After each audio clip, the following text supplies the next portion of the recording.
Bismillahirrahmanirrahim. Assalamualaikum warahmatullahi wabarakatuh. Perkenalkan, nama saya Wanda Apriani, NIM 083-2020-0072 dari Fakultas Pertanian, Prodi Agribisnis Universitas Muslim Indonesia. Video ini saya buat untuk memenuhi tugas mata kuliah yaitu Manajemen Pemasaran oleh Dr. Andi Maslia Tendrisau Adam, SP, MSI. Di sini saya akan menjelaskan mengenai bauran pemasaran pada produk pertanian.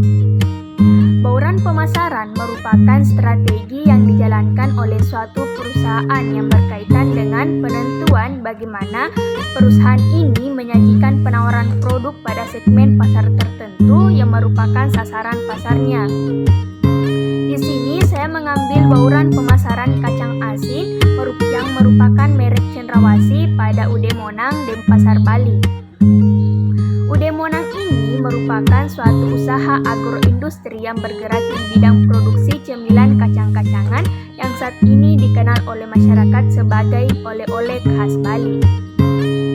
Proses bauran pemasaran yang dilakukan oleh UD Monang ini menggunakan 4 variabel, antara lain yang pertama yaitu adalah produk, suatu yang dapat ditawarkan ke pasar untuk mendapatkan perhatian, dibeli, digunakan, ataupun dikonsumsi.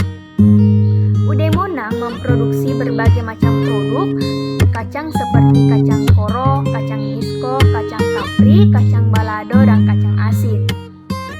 Proses pembuatan atau pengolahan kacang asin terdiri dari beberapa tahap yang harus dilakukan, yaitu mulai dari pemilihan bahan baku kacang yang berkualitas hingga pengemasan.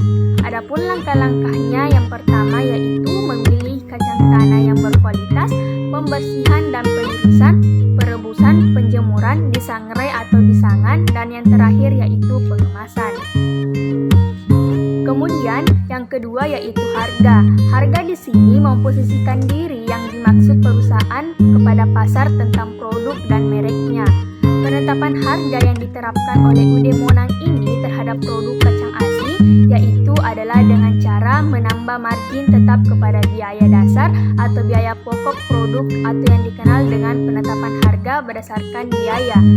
Kemudian perusahaan menerapkan metode pembayaran dalam bentuk konsinyasi. Konsinyasi di sini merupakan penjualan dengan cara pemilik menitipkan barangnya kepada pihak lain untuk dijualkan dengan harga dan syarat yang telah diatur dalam perjanjian. Perjanjian konsinyasi ini berisi mengenai hak dan kewajiban antara kedua belah pihak. Kemudian yang ketiga yaitu tempat atau saluran distribusi. Distribusi merupakan berbagai macam kegiatan yang dilakukan oleh suatu perusahaan untuk membuat produk menjadi lebih mudah diperoleh dan selalu tersedia untuk pelanggan sasaran. Proses distribusi produk oleh UD Monang ini belum memiliki toko atau outlet, sehingga perusahaan mendistribusikan kacang asin merek Cendrawasih ini ke toko-toko, supermarket, pusat oleh-oleh khas Bali yang tersebar hampir di seluruh kota Denpasar. Kemudian yang keempat yaitu promosi.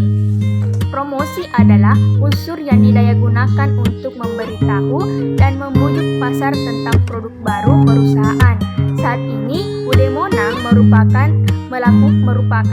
melakukan promosi penjualan dengan melibatkan semua pihak perusahaan, baik itu pemilik, manajer, dan karyawan.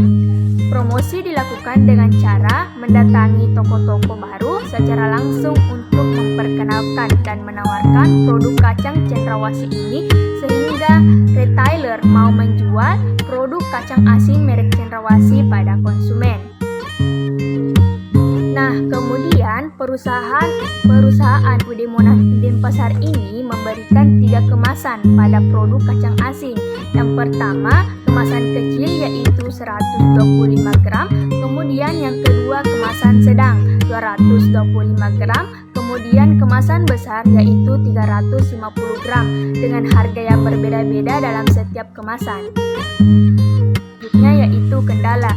Dalam suatu perusahaan pasti ada saja kendala yang dihadapi.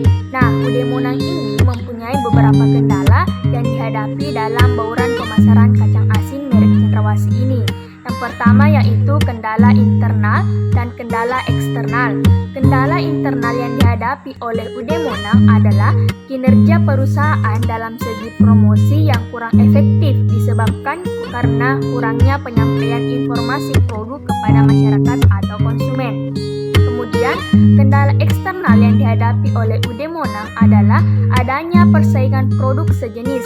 Hal ini menyebabkan perusahaan harus bersaing cukup ketat, khususnya dari segi kualitas produk yang dihasilkan.